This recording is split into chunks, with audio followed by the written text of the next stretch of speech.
The Nature of Personal Reality, a Seth book by Jane Roberts, read by Martin John, Chapter 5. The Constant Creation of the Physical Body. Session 625, November 1, 1972, 9:03 p.m., Wednesday. Good evening. Dictation. The body reacts not so much to physical sound as to the interior sounds into which the physical sounds are translated. As mentioned, it also reacts to sounds that have no physical counterparts.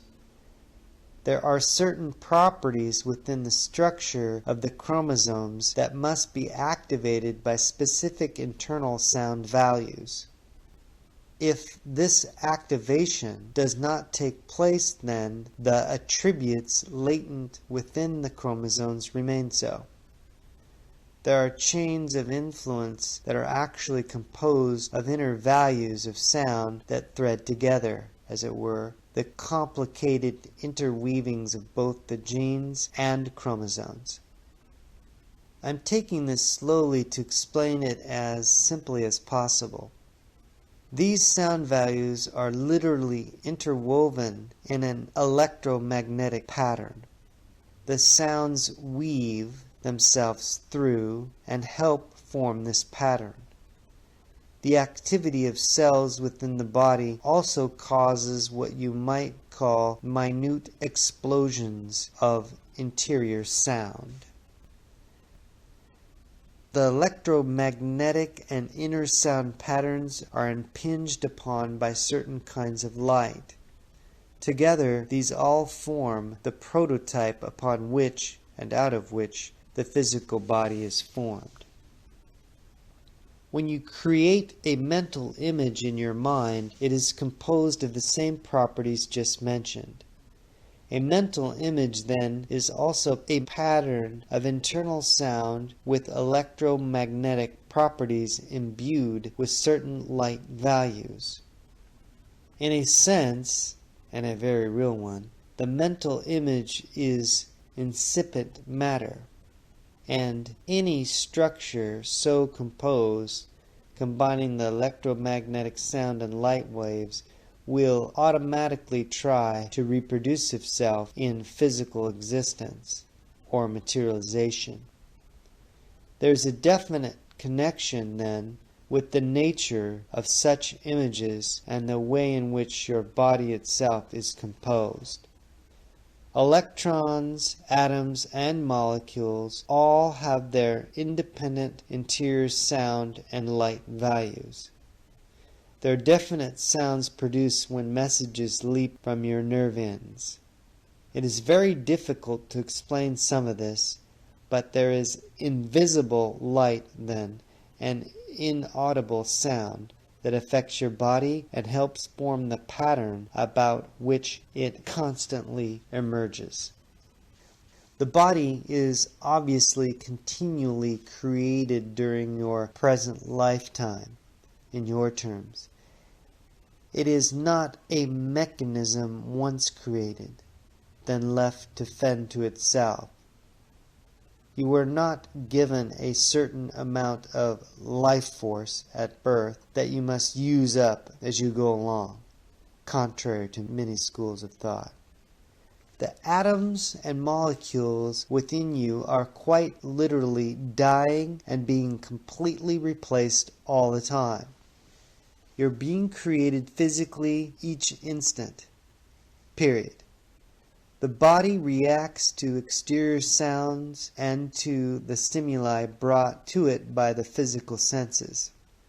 These patterns of reaction can be clearly shown. They are all that is presently observable, however, of far greater interactions that also occur.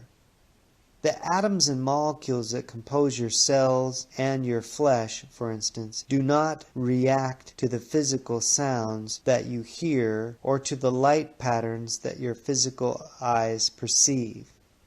In times of danger, your entire body must be able to move swiftly. The hormonal system must react with great rapidity, sometimes completely changing the balance of a moment earlier. The muscles must be immediately alert, and the entire body flexible enough to respond as a whole. This includes every organ and the most minute portion. Say you are in the middle of the street and suddenly a car is about to hit you. It has come seemingly from nowhere. The cells that compose your intestines, your heart, your muscles obviously do not see the car as you do. Yet the whole system must be instantly activated, and the data that you perceive must be translated in terms that will energize every portion of your body. This is done by translating exterior stimuli into interior stimuli. But the physical carriers of the data are all that scientists or physicians have been able to follow thus far. The greater interactions have not been perceived, and the true story of the decoding of such messages has not been understood. The nerves are also composed of the same kind of interior structures as mentioned earlier, around, or rather from which, the physical nerves form. Here the exterior data is translated and broken down into inner terms. That is, it is decoded in terms of the internal sound, light, and electromagnetic patterns discussed before. It then becomes usable information, even in terms of the atoms and molecules that compose the cells. The physical lapse that occurs between an incoming message and its intended destination does not occur on these levels.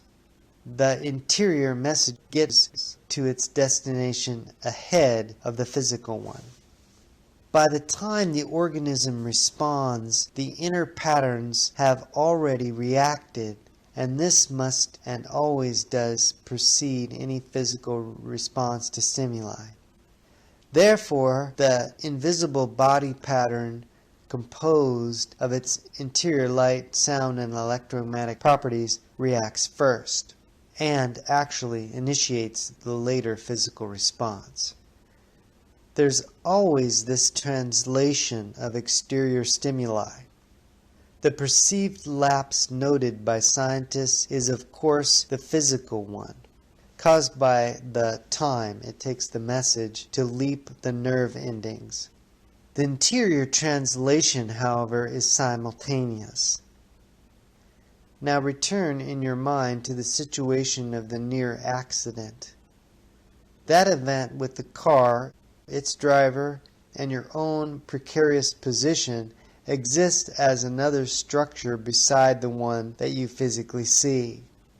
It also, the event, exists in terms mentioned earlier in a reality composed of invisible light, inaudible sound, and electromagnetic patterns. Consciously, you react to the physical data, the noise, the squeal of the brakes, perhaps, the visual shock of seeing the car so close, but the entire inner reality of the scene or event is instantly recognized by what I refer to as your inner senses. These respond to the interior patterns I've told you about. The physical data is carried through the nerves with the necessary time lapse that must occur. These represent the temporal end of the spectrum of perception. Because you are flesh and blood creatures, the interior aspects of perception must have their physical counterparts. But material awareness and bodily response to it would be impossible if it were not for these interior webworks. Now, before you see anything physically, you do so through these inner pathways. The interior perception activates the outside one. When you experience physical motion or activity, events or phenomenon, you are becoming aware of the tail end of a long series of interior compensations.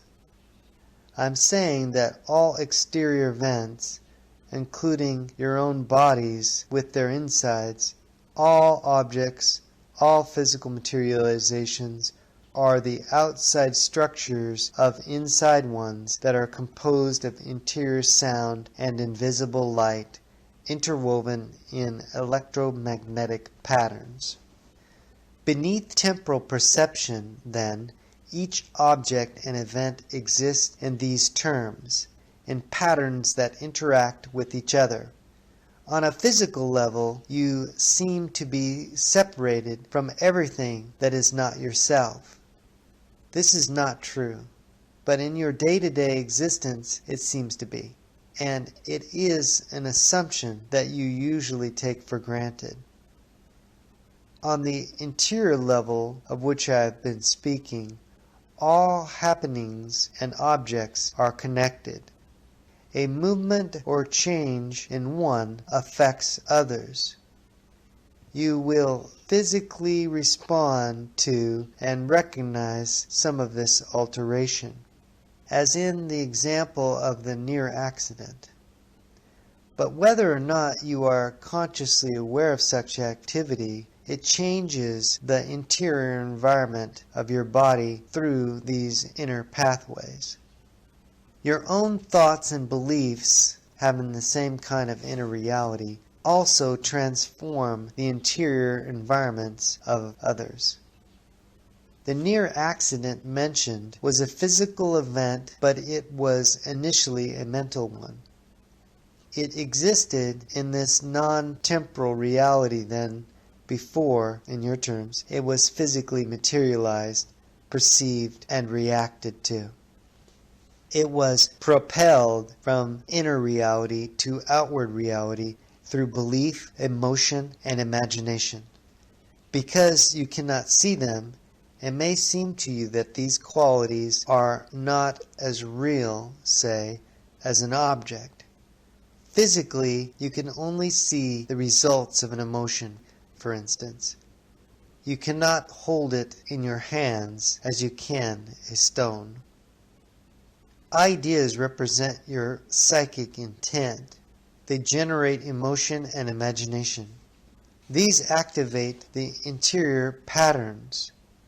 They are the motive force of action, the means by which all interior events are exteriorized. They are energy formed and directed, formulations of interior and exterior patterns of reality.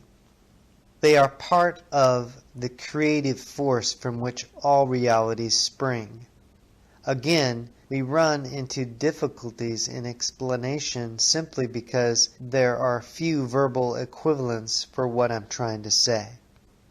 Imagination and emotions are the most concentrated forms of energy that you possess as physical creatures.